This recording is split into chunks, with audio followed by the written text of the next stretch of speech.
Quando os senadores romanos cercaram Júlio César, eles acreditavam estar salvando a República. Naquele mesmo dia, Roma assinou sua própria sentença de morte. O homem que eles matariam seria declarado Deus depois de morto. Aos 32 anos, Júlio César parou diante de uma estátua de Alexandre o Grande e começou a chorar. Quando seus assessores perguntaram o que havia de errado, ele respondeu com uma frase que revelava tudo sobre quem ele era. Alexandre, à minha idade, já havia conquistado o mundo. O que eu fiz até agora? Essa cena aconteceu em 68 a.C., numa cidade provinciana da Espanha. César servia num cargo burocrático menor. Nenhum general respeitava, nenhum senador temia. Era apenas mais um romano de família nobre tentando construir uma carreira política. Sem o ingrediente mais importante: dinheiro. O que aconteceu nos 22 anos seguintes é uma das histórias mais extraordinárias que a humanidade já registrou, porque aquele homem, que chorava em frente a uma estátua, cruzaria o Rubicão com a 13ª Legião, derrubaria 500 anos de República Romana e seria declarado Deus depois de morto. Esta é a história de como César chegou lá, e começa muito antes de qualquer batalha. Para entender César, você precisa esquecer a imagem que o cinema criou. Não havia grandiosidade no começo. Não havia destino garantido. A família de César tinha um nome antigo e respeitado. Afirmava descender de deuses. Era citada em rituais e genealogias nobres. Mas havia um problema que nenhuma genealogia resolve. Eles haviam escolhido o lado errado. O general Mário, tio de César por casamento, havia lutado pelo poder contra o ditador Sila. Mário perdeu, e quando Sila venceu, fez o que os vencedores fazem quando querem ter certeza de que não haverá revanche. Confiscou bens, baniu famílias e matou opositores. Os Júlios sobreviveram, mas empobrecidos, marginalizados e marcados. César cresceu com um nome que abria portas, mas sem dinheiro para atravessá-las. Em Roma, essa combinação era mais perigosa do que a pobreza simples, pois criava uma expectativa que os recursos não conseguiam sustentar. César entendeu desde cedo que esse problema tinha apenas uma solução. Ele precisaria criar do zero sua própria base de poder. A primeira vez que o mundo viu o que César era capaz de fazer, ele tinha menos de 20 anos. Sila ainda estava no poder, e tinha uma exigência simples para os jovens de famílias suspeitas: demonstrar lealdade. Para César, isso significava se divorciar de Cornélia, sua esposa, filha de um aliado de Mário. Uma ordem política, não pessoal. Mas César disse não. A recusa quase custou sua vida. Sila mandou buscá-lo. César fugiu, escondeu-se, ficou doente de tanto viver na clandestinidade. Sobreviveu porque famílias intercederam. Quando Sila finalmente cedeu, fez um aviso que revelava mais sobre César do que qualquer elogio poderia. Fiquem com ele, mas saibam que nesse jovem há muitos Mários. Um homem que escolhe risco em vez de submissão, aos 20 anos, está dizendo ao mundo quem ele é. Com a morte de Sila, César fez o que todos os jovens aristocratas romanos ambiciosos faziam. Foi para o exército. Mas não como soldado comum, como oficial de família nobre. Foi designado auxiliar de pretor na Ásia Menor. E ali, no litoral do Mar Egeu, aconteceu o episódio que mudaria sua trajetória pública. Durante o cerco à cidade de Mitilene, um soldado romano ficou cercado pelos inimigos. Prestes a ser morto, César não hesitou. Entrou em combate, salvou o soldado e reconquistou a posição sob domínio do inimigo. Por esse ato de bravura, recebeu a coroa cívica, a segunda maior honraria militar da República Romana. Uma coroa de carvalho, simples, sem ouro, mas com poder que nenhum metal poderia comprar. Toda vez que um portador da coroa cívica entrava no recinto, até os senadores mais velhos e orgulhosos eram obrigados a se levantar em sinal de respeito. César tinha 21 anos e já fazia senadores se levantarem quando entrava numa sala. O sabor daquilo ficou com ele e mudaria para sempre a forma como ele olharia para o poder. De volta a Roma, César seguiu o caminho obrigatório da política romana, o cursus honorum, a sequência de cargos que todo aristocrata deveria percorrer em ordem, na idade certa, respeitando as etapas. Não havia atalho formal, mas havia forma de fazer cada etapa render muito mais do que o esperado.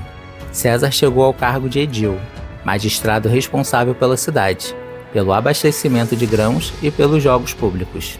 Sem poder militar, sem glória imediata. Para a maioria, uma etapa burocrática a cumprir.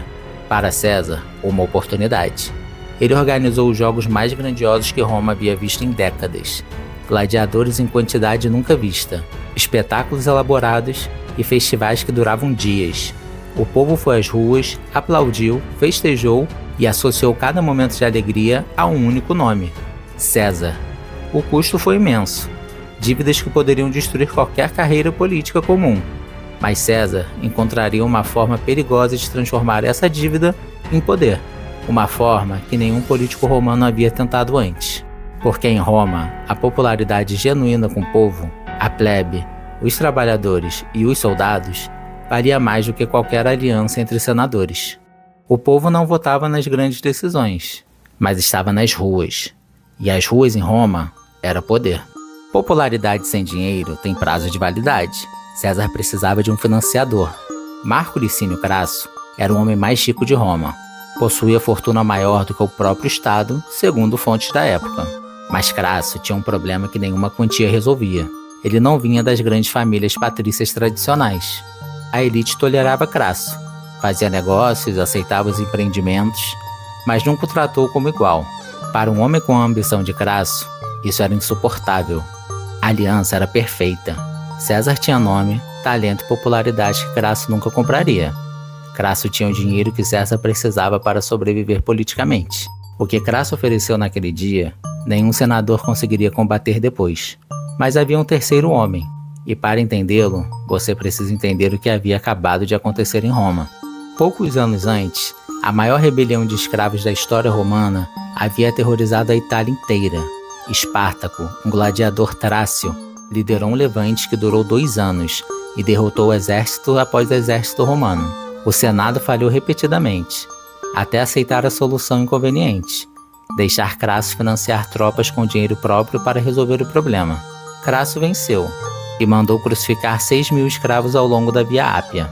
Uma mensagem permanente: 6.000 cruzes, quilômetros de silêncio e terror. Mas a glória foi roubada, porque Pompeu, o outro grande general de Roma, retornava da Espanha naquele exato momento.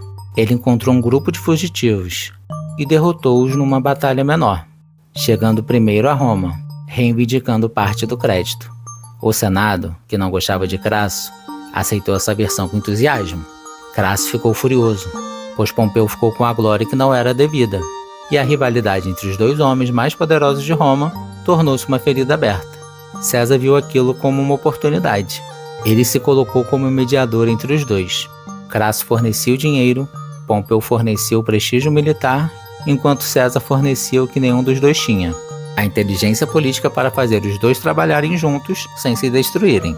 Os historiadores chamaram isso depois de primeiro triunvirato.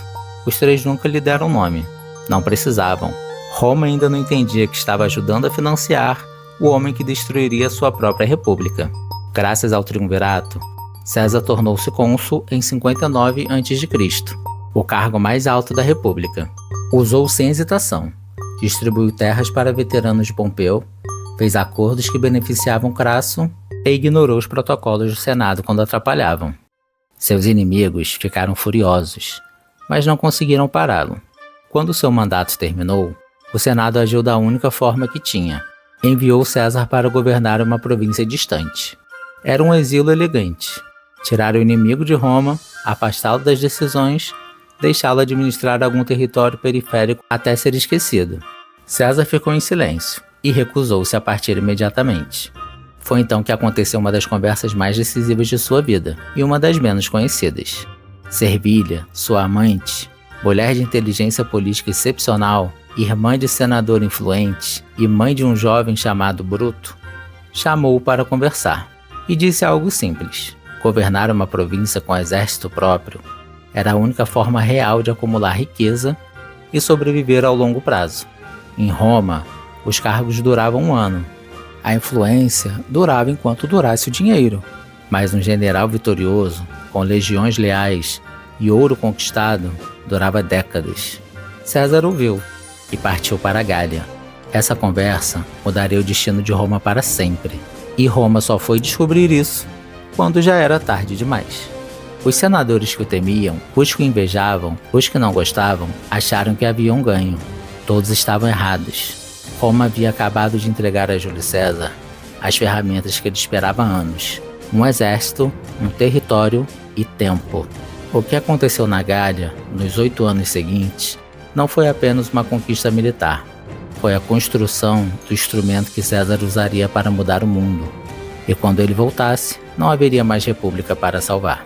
No próximo vídeo, você vai ver como um território instável e perigoso se tornou o laboratório onde César forjou o exército mais leal da história romana. E como uma única batalha em torno de uma fortaleza numa colina revelou ao mundo que Júlio César era muito mais do que um político.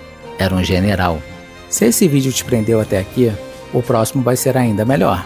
Curta este vídeo, inscreva-se no canal e ative o sininho para não perder. E até a próxima cena. Corta!